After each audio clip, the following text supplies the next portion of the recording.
Minnesota Vikings apparel. This is Tennessee Titans country.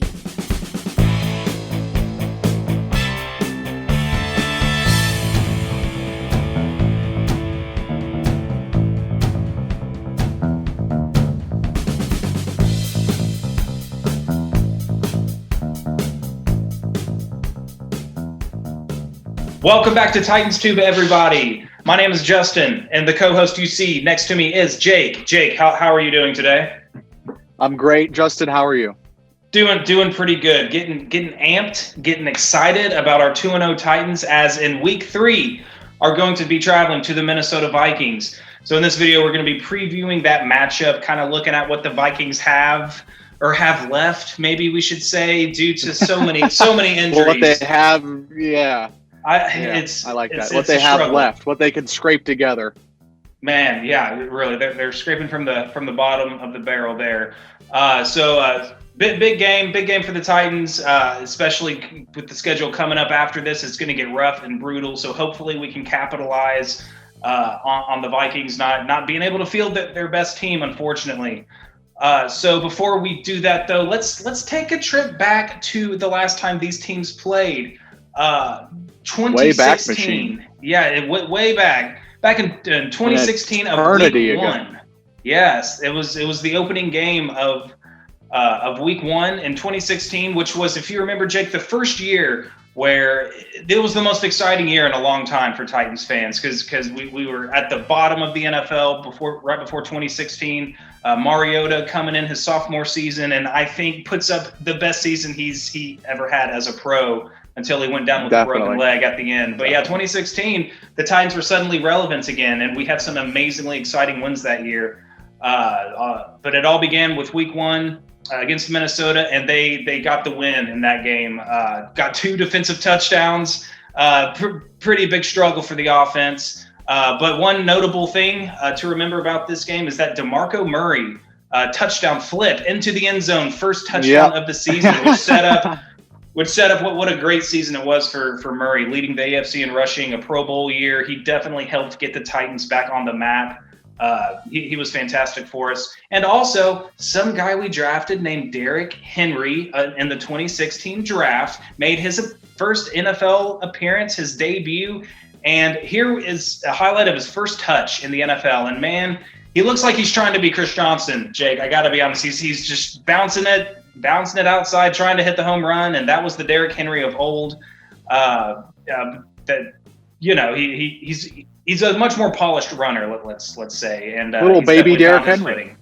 Yeah, but you saw the explosiveness and the potential and the tackle breaking ability that we've all come to know and love about him. So Vikings get that win way back in week 1, 25-16, and we have not defeated the Vikings since 2008. They were part of that 10-0 run to open the season that the Titans had way back then. I think we beat them in week 4 or 5. Chris Johnson rookie season. So it's been a while. It's been a while since we were able to take down the Vikings. Yep. Let's start off with the passing offense from the Titans versus the passing defense from the Minnesota Vikings, and who they have left. I mean, that injury report is just pretty substantial for this defense. You really hate to see it, especially so early in the year. The Vikings secondary is in shambles. I mean, so is the Titans, quite frankly. But you definitely hate to see it. But we are a little further along, so we do have some rankings and statistics to go off of when we're talking about these matchups. Minnesota is the 29th ranked pass defense, and I feel like a lot of that does have to do with their depleted roster there. And the Titans are about the middle of the pack passing wise. Tannehill's look great, but the statistics, we got his yardage up, and things like that. QBR doesn't pay the bills. It gets the wins, doesn't pay the bills.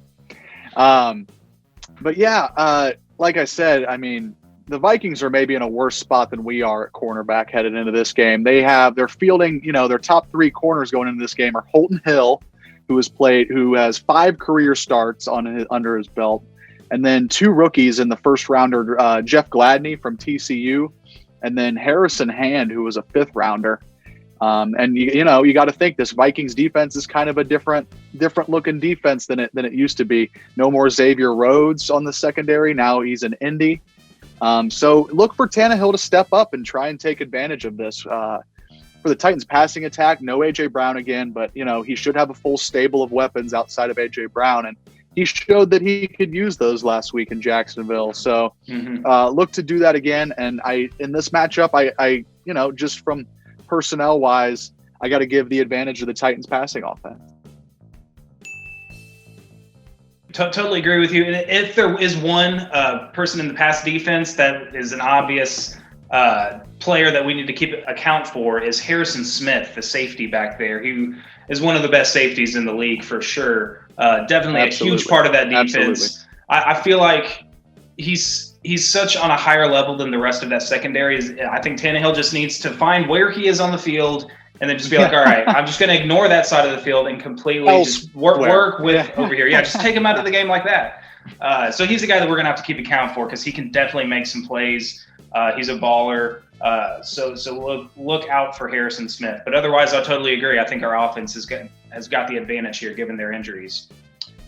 So that's a check mark for us. Good start, Titans. Good job, Titans. We get that edge. Let's look at the Titans' rushing offense now against an even more banged up and new look Vikings front seven than ones of years past.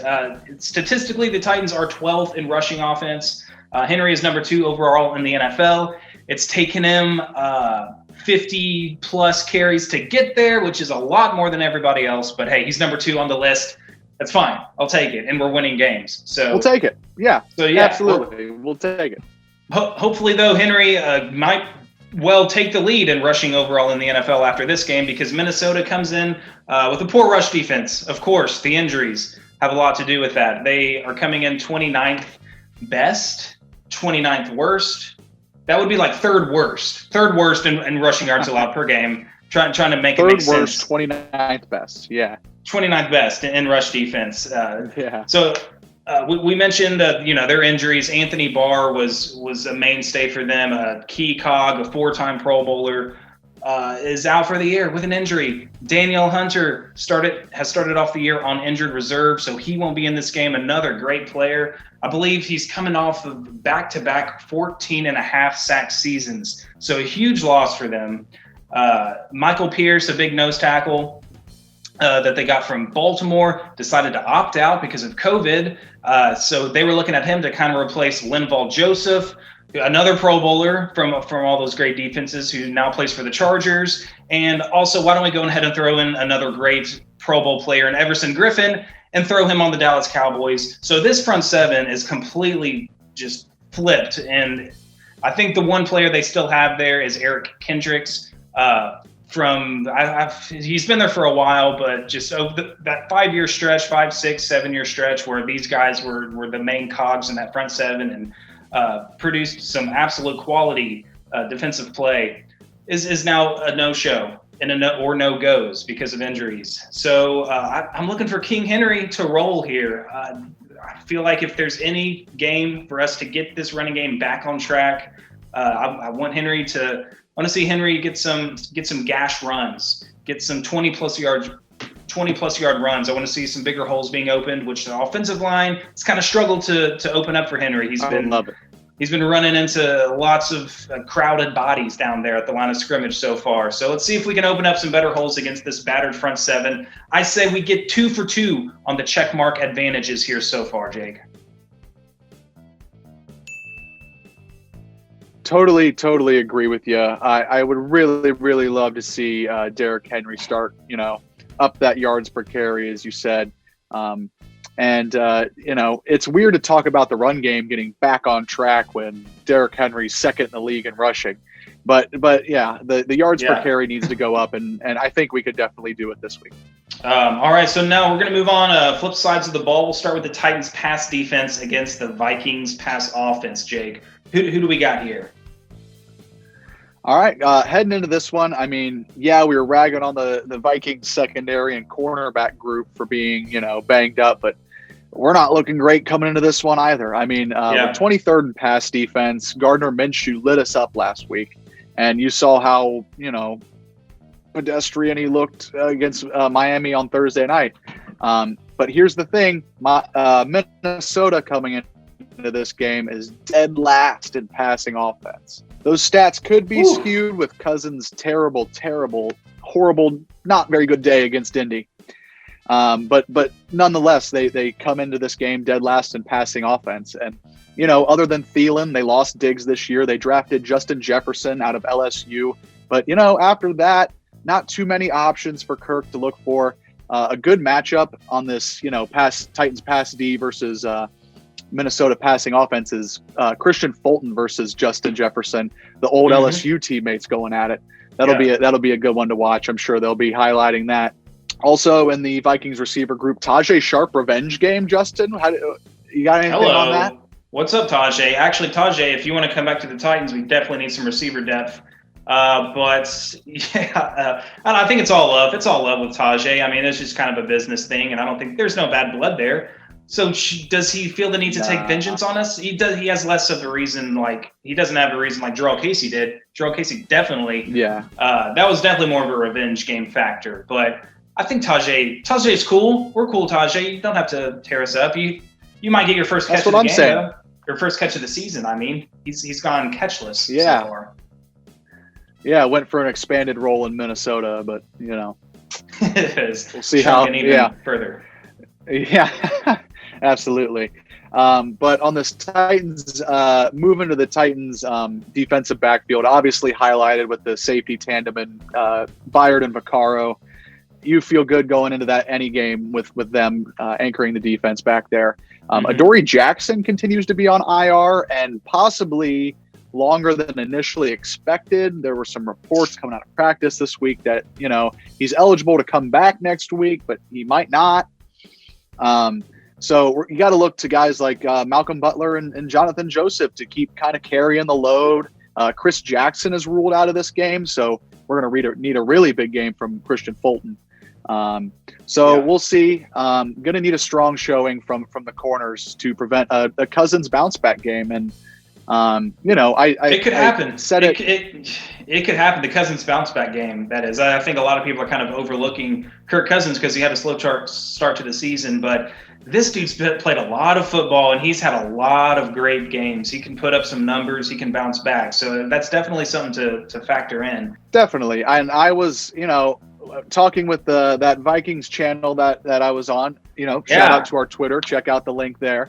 Yes, very nice. But I was talking about how Kirk Cousins is a very roller coaster quarterback. He can go out and put a stinker and a clunker out against Indy, but then he can turn around and, hang 403 touchdowns on the Titans. That's the kind of player that he is. So, just watch for that. I feel like the secondary is our biggest concern coming into this one. But, with the Vikings dead last in passing offense, you want to call this one a push? Next up, we have the Titans run defense against the Vikings run offense. Titans defense, a little disappointing so far in the run stoppage game. So far through 2 games, we are 24th in the league in rush yards allowed per game, while the Vikings only at 21st in rush yards per game. Maybe a slight surprise because Dalvin Cook is a very effective running back back there this year, or has been for a couple of years now. But this Titans rush defense, man, James Robinson last week carved us up to the tune of 106 or 100, just over 100 yards, but only on 16 carries. I think he had nearly a 7 yards per carry. He had average. A day. Yeah, in a touchdown, really kept him in the game. I thought, his production definitely helped Gardner Minshew get going in the second half. And that could be a scary thing to see in this game. If Dalvin Cook is able to gash us early, that'll open up Kirk Cousins with some play action, and then we could be in for a long game if Dalvin Cook gets going. We need Rashaan Evans and Jayon Brown. They've shown up here and there the first 2 games, but I think we're expecting a little more from them this year. I think they need to step up and have a great game and really rein in this rush defense. In the Vikings O-line, they are without one of their starting guards in Pat Elflein. I'm not sure if I'm pronouncing that right. He wants to be a dentist. So besides him, I think everybody else is there for him. I don't think they've gotten off to a good start this year. So I think we still need to give the Vikings this edge here, though. Week 1, Melvin Gordon had a good game, even on split carries with Philip Lindsay before he went down with an injury. And then, like we mentioned, James Robinson came in. Robinson, I think I said Robertson, came in and had a huge game against us. Until the Titans defense can show us that they can lock down the running game, I think we got to go with the opposition, especially with the running back as dangerous as Dalvin Cook. So there you go, Minnesota. You get the advantage in that matchup.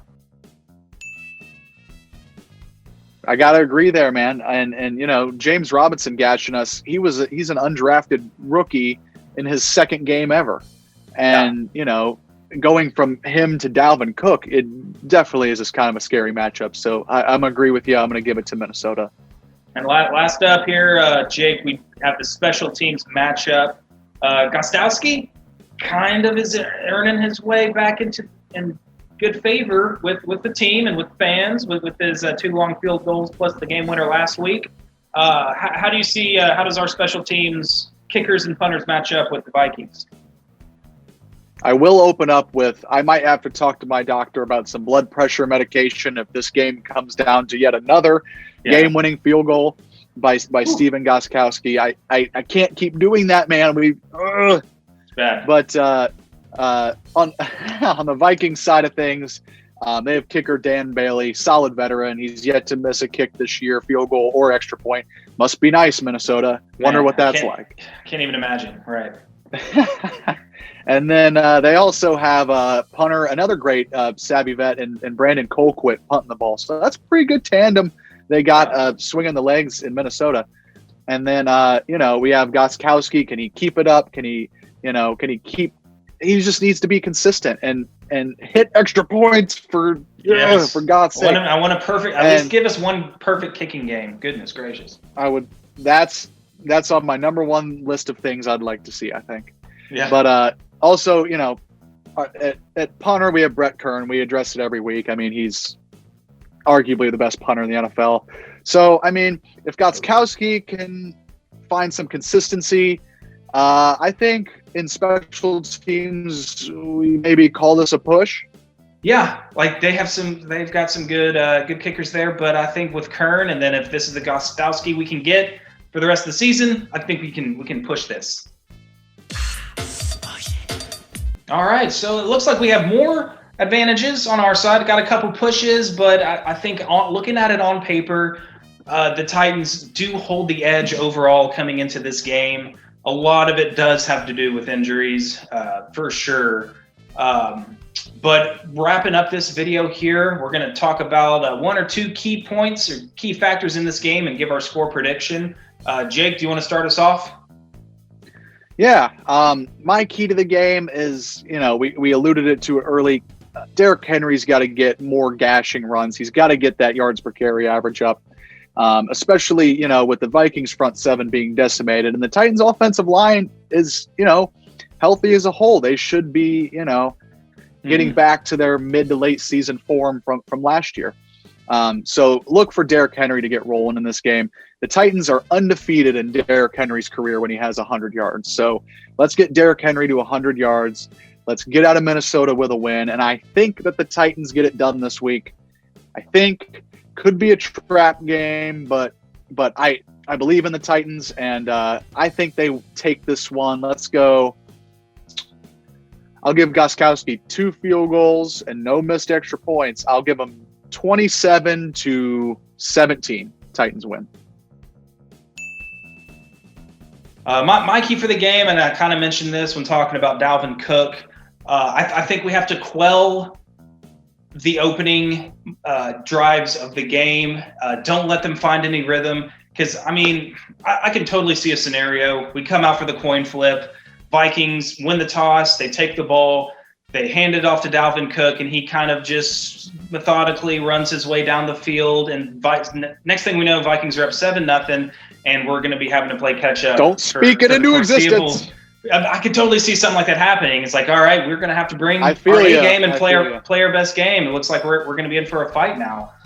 So we got to make sure that they don't get the jump on us. Don't let them get into a rhythm early.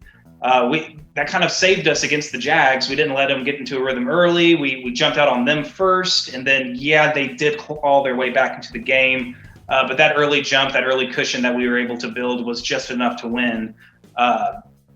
I think if we do that, then the Vikings are going to have a lot harder time catching up to us. If we're able to put points on the board early, because as we've seen in their first 2 games, they've been playing from behind the entire season. I think they went up 3-0 on Indianapolis, but then it was just like all Colts from there. Early lead. Early lead, yeah, there goes that. So I think if the Titans do that, don't let them get into a rhythm. Don't let Dalvin Cook get rolling early. The Titans are going to come out and win this game. And man, I could see a comfortable win. I could see a 34-17 Titans win. I think our offense is primed to put up some points against their battered defense. But the Titans, I would love to see that. I would too, but I don't think it's going to happen. The Titans are going to find some way to make this into a dogfight, a closely contested game. I think the Titans get the win, 31-27. Defense Closer than I would of like. A cause for concern. Yeah, closer than I would like to. Still questions about the defense because I think we might be in for a bit of a higher scoring game here, but the Titans do get the edge and win this game. So yeah, there we have it. Can we go 3-0, Jake? It's right there laid out for us. It needs to happen. I would love to go, especially given our 3-0. schedule coming up. Yeah, absolutely. Got a ton of important AFC games coming up. Stacking wins gives you leeway later in the year to maybe slip up. Hopefully they don't slip up. Hopefully we can get those important AFC wins against these playoff contending teams. And that brings up another point I wanted to say is that teams like this Minnesota team we're facing this week, if the Titans are going to be contenders in the AFC, they have to start beating teams convincingly that they should beat. Going into that Jacksonville game, I thought we were going to, with the 14-0 early lead, I thought we were going to coast. It's going to be a relaxful Sunday. It's going to be great. But no, they didn't. They weren't able to, keep the foot on the gas and win convincingly. So, if this Titans team is going to contend, they need to beat Minnesota by at least 2 scores. And that's kind of what I have to say about that. And I want them to be contenders so bad because we're coming into this year with expectations, and that's a new thing for Titans fans is to come into a season with real expectations. So I would really like to see a convincing win this weekend. Regardless. For sure. If people want to take the Titans, if Titans fans want everyone else in the country to take this team seriously, we're going to have to win some convincing games because I think on the Vikings channel video that you were on, I think the host of that show was like, yeah, you guys barely beat Denver and then barely beat Jacksonville. Is this team for real? If we want to, wins are wins. I think fans more than anyone want that respect and that recognition when really none of that really matters when it comes down to the standings and where your team's at and lines up. So I'll be happy with a win no matter what, but I would feel a lot better about this team if it was more convincing against a banged up, kind of down Vikings team, but are probably going to come out and be playing desperate and come out, playing, trying to play their best ball of the season because, going down 0-3 is going to be a tough hole to climb out of.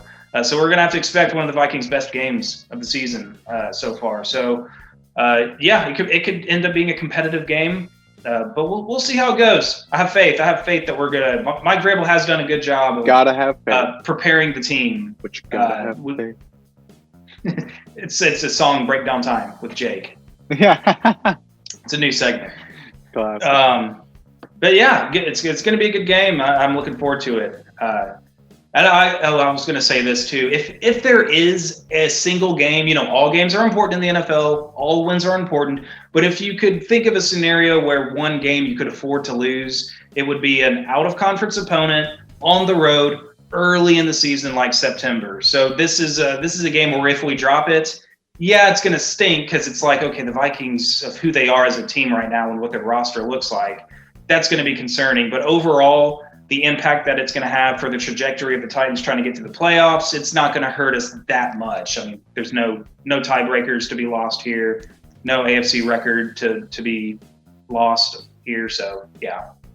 I feel it, but, celebrate every win, and, every win you can add on and stack on towards the end of the year is super valuable. So let's go into Minnesota. Let's get a W, and let's come back and get ready for this homestand against Pittsburgh and Buffalo and Houston. Let's just keep this momentum rolling, Justin. Let's tighten up on Sunday. Yes. Yeah.